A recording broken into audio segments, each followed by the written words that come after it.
సరైన ప్రాపర్టీని ఎంచుకోవడంలో తికమక పడుతున్నారా? ఇక ఆ కన్ఫ్యూజన్ వద్దు. అపార్ట్మెంట్లు, విల్లాలు, ప్లాట్లు మీకు కావలసినవన్నీ ఒకే చోట. Suman TV biggest property expo October 18th, 19th HSCC Novotel Hyderabad. ఇప్పుడే ఫ్రీ ఎంట్రీ కోసం కాల్ చేయండి. ETF ఇండెక్స్ మ్యూచువల్ ఫండ్స్ నేర్చుకుని స్టాక్ మార్కెట్లో రాణించాలనుకుంటున్నారా? వెంటనే ఈ నెంబర్కి కాల్ చేయండి.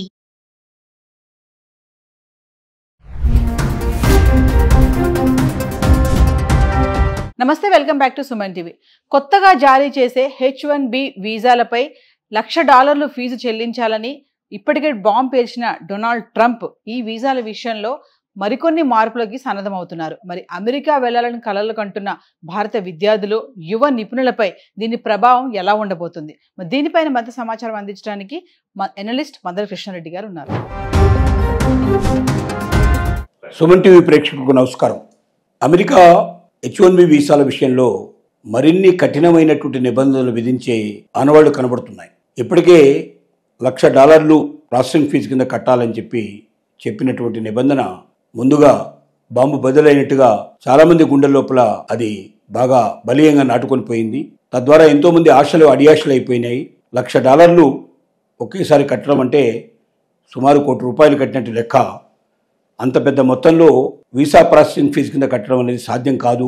₹1,00,00,000 కట్టి అమెరికా లోపల ఉద్యోగానికి వెళ్ళడం అనేది, చదువుకు వెళ్ళడం అనేది చాలా కష్టమైనటువంటి ఉద్దేశంలో H1B వీసాలు ముఖ్యంగా ఉద్యోగాని కోసమే కడతాం కాబట్టి వాటి లోపల చాలా ఇబ్బందులు ఉన్నట్టుగా మొత్తం సంస్థలన్నీ కూడా అక్కడ ఉన్నట్లు గూగుల్ లాంటి సంస్థలు, పెద్ద సంస్థలన్నీ కూడా అమెరికా ప్రభుత్వం మీద ఒత్తిడి తెచ్చాయి. మాలో ఉండే ఉద్యోగస్తులు చాలామంది రాపోయే అవకాశాలు ఉంటాయి, తద్వారా మా కంపెనీలు ఆగిపోయే అవకాశాలు ఉంటాయి. మరి అమెరికాలో కంపెనీలు ఆగిపోయినప్పుడు అమెరికన్స్ కూడా ఉద్యోగాలు పోయే అవకాశాలు ఉంటాయి. కాబట్టి మీరు అమెరికన్స్ కూడా ఉద్యోగాలు సేఫ్టీగా ఉండాలి అంటే ముందు మరి H1B వీసాలో $1,00,000 అనే విషయాన్ని తీసేయాల్సిన అవసరం ఉందని ఒత్తిడి చేయడంతో ప్రతి సంవత్సరం $1,00,000 కాకుండా జీవితకాలానికి $1,00,000 అనే విషయంగా దాన్ని మార్చడం జరిగింది. దానివల్ల కొంత రిలీఫ్ వచ్చే అవకాశం ఉంటుందని అనిపించింది. కానీ ఆ $1,00,000 ఎవరు పే చేయాలి? ఖచ్చితంగా ఎంప్లాయరే పే చేయాలి. ఎవరైతే ఎంప్లాయ్మెంట్ మనకు ప్రొవైడ్ చేస్తున్నారో వాళ్లే పే చేయాల్సిన అవసరం ఉంది. కాబట్టి అది కూడా ఒక పెద్ద సమస్యగా భావిస్తున్నాయి కంపెనీస్. ఆ $1,00,000 పెట్టి ఒక H1B వీసా జారీ చేసి ఒక ఎంప్లాయీ తీసుకున్నప్పుడు వందల కొద్ది ఆలోచనలు చేస్తారు. అక్కడ అమెరికాలో ఎట్టి పరిస్థితుల్లో దొరకనటువంటి వారు, భారతదేశం నుంచి వచ్చేటువంటి వారు అంత సమర్థులైన వాళ్ళు, అంత చాకచక్యంగా నైపుణ్యత ఉన్నవాళ్ళు, అలాంటి వాళ్ళు మాత్రమే దానికి పనికొస్తారు తప్ప మామూలుగా ఏమాత్రం కూడా అంత గొప్ప చాకచక్యం లేని వాళ్ళు, అంత గొప్ప మేధస్సు లేని వాళ్ళు, మామూలుగా ఉండేటువంటి వ్యక్తులు ఎవరు దానికి పనికిరాదు అనే విషయానికి అర్థమైపోయింది. సో H1B వీసా లోపల మార్పులు ఏం తీసుకురావాలనుకున్నారంటే, ఎందుకు తీసుకురావాలంటే వాడు చెప్తున్న విషయం ఏంటంటే, ఎందుకు కఠినతరం చేయాలనుకుంటున్నాం H1B వీసాల్లో? దానికి ముఖ్యమైన కారణం ఏమిటంటే, అక్కడ ఉన్నటువంటి అమెరికన్ స్టూడెంట్స్కి రక్షణ కల్పించాలని మేము అనుకుంటున్నాము. వర్క్ ప్లేస్లో భద్రత కల్పించాలని మేము కోరుకుంటున్నాము. ఎక్కువ మంది అమెరికన్స్కు ఉద్యోగాలు రావాలని మేము కోరుకుంటున్నాము. అల్లాటప్పగా ఎవరిని పడితే వాళ్ళని మేము ఇక్కడ దేశంలో ప్రవేశపెట్టినట్టయితే వాళ్ళు అమెరికన్ పౌరులకు ముప్పు తెచ్చే అవకాశాలు ఉంటాయి. కాబట్టి ఆ భద్రత కోసం అని చెప్పి ఎక్కువ డబ్బు కట్టినప్పుడు రాగలిగే వ్యక్తులు తప్పనిసరిగా మంచి వ్యక్తులు వస్తారు, వాళ్ళు మేధావులే వస్తారు. అలాంటి మేధావుల వల్ల ఈ దేశం బాగుపడుతుంది, ఇంకా మేధస్సు పెంచుకుంటుంది, ఇంకా ఆర్థికంగా సుసంపం అనే అవకాశం ఉంటుంది. తద్వారా మరి శాశ్వతంగా అమెరికా నెంబర్ 1 ప్లేస్లోనే ఉండే అవకాశం ఉంటుంది. కాబట్టి అలాంటి వాళ్ళని ఆహ్వానించడానికే H1B వీసా లోపల మేము ఈ $1,00,000 కూడా ప్రవేశపెట్టామని చెప్తోంది.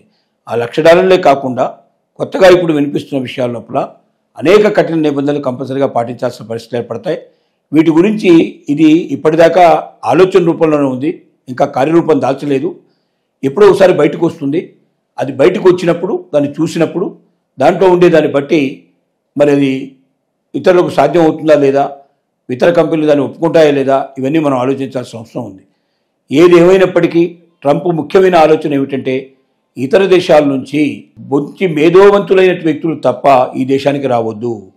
డబ్బు బాగా ఉన్నవాళ్ళు, డబ్బు ఖర్చు పెట్టగలిగే వాళ్ళు, డబ్బుతో ఇక్కడ పరిశ్రమలు స్థాపించగలిగే వాళ్ళు, డబ్బుతో ఇక్కడ అమెరికా నుంచి ఉద్యోగాలు ఇప్పించగలిగే వాళ్ళు, డబ్బుతో అమెరికాని మరింతగా సుసంపన్నం చేసేవాళ్లే కావాలి తప్ప ఇక్కడ డబ్బు సంపాదించుకొని భారతదేశానికి వెళ్ళాలనుకునేటువంటి మధ్యతరగతి వాళ్ళు మాకు అక్కర్లేదు.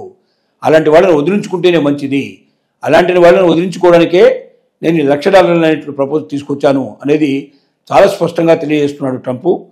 తద్వారా మరి సామాన్యులకి, మధ్యతరగతి వారికి నిజంగా మేధో సంపత్తి ఉన్నప్పటికీ దాన్ని ఉపయోగించుకోవడానికి ఈ దేశం నుంచి వెళ్ళిపోయి మనకు ఖచ్చితంగా యుఎస్ అయితేనే బాగా బెటర్ ఆపర్చునిటీస్ వస్తాయని చెప్పి చాలామంది అనుకున్నారు. అలా అనుకున్నారు. వాళ్ళకి అందరికీ ఆశలకు అడియాశలు అయిపోయే పరిస్థితి ఏర్పడింది.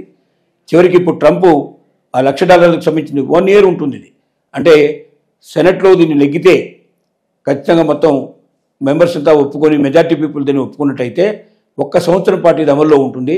1 సంవత్సరంతో మళ్ళీ దాన్ని రెండోసారి ఆమోదించాల్సి వస్తుంది. ఈ లోపల ప్రభుత్వానికి ఇష్టం లేకపోయినా దాన్ని మార్చుకోవాల్సిన పరిస్థితి ఏర్పడుతుంది. అయితే కొత్త నిబంధన మాత్రం ఈ సంవత్సరం నుంచి అప్లికేషన్స్ ఏవైతే తీసుకుంటారో, అంటే ఇప్పటిదాకా వచ్చిన అప్లికేషన్స్ అయిపోయినాయి, ఇంకా మనకు అప్లికేషన్ ఇచ్చేట్టు టైం రాలేదు కాబట్టి నెక్స్ట్ ప్రాసెసింగ్ టైం స్టార్ట్ అయిన తర్వాత ఖచ్చితంగా $1,00,000 ప్రాసెసింగ్ ఫీజు కడితేనే యూఎస్ లోపలికి ఎంట్రీ ఉంటుంది. ఈవెన్ ఇక్కడ H1B వీసాలు అక్కడ వచ్చే అవకాశాలు ఉంటాయి. కాబట్టి అవి కంపెనీలే భరించాల్సి ఉంటుంది.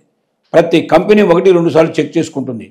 మేము H1B వీసాతోటి ఎంతమందిని తీసుకురాగలం, ఇంత ముందు ఉన్నలాగా ఫ్రీగా లేదు కాబట్టి తప్పనిసరిగా పనికిలో మనకు అమెరికాలో దొరకని వాడై ఉండాలి, ఇంత శక్తి సామర్థ్యాలు కలిగి ఉండాలి, ఇంత మేధో సంపత్తి కలిగి ఉండాలి. అలాంటి వాళ్ళని మాత్రమే మనం అమెరికాలోకి అలౌ చేద్దాం.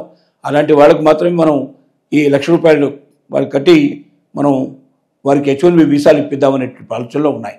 కాబట్టి కంపెనీలన్నీ 1-10 సార్లు ఆలోచిస్తున్నాయి. దీనివల్ల అమెరికాకు వెళ్ళి ఏదో ఒక ఉద్యోగం పట్టుకొని అక్కడ గొప్పవాళ్ళు తయారు కావాలని ఆశపడ్డ ఏవైతే డాలర్ డ్రీమ్స్ ఉన్నాయో ఆ డ్రీమ్స్ అన్నీ కరిగిపోయి ఇక మనం అమెరికాకు వెళ్ళలేము, చదువైనా మనం ఇక్కడే చదువుకోవాలి లేదా వేరే దేశాలకు వెళ్ళాల్సింది తప్ప, ఉద్యోగం అయినా అక్కడే చేయాలి తప్ప అమెరికాకు వెళ్ళలేము అనే ట్రంప్ ఉన్నంతకాలం అయితే ఇది సాధ్యం కాదు. ట్రంప్ తర్వాత ఏమైనా మార్పులు వస్తే అప్పుడు ఆలోచించాలనే ఉద్దేశంతో చాలామంది మనసు మార్చుకొని వేరే దేశాలకు వెళ్ళిపోతున్నారు. చాలామంది ఈ దేశంలోనే ఇతర అవకాశాలు వెతుక్కుంటున్నారు. తద్వారా అమెరికన్ కళలు మాత్రం పూర్తిగా రద్దు చేసుకునే పరిస్థితి అయితే ఏర్పడింది.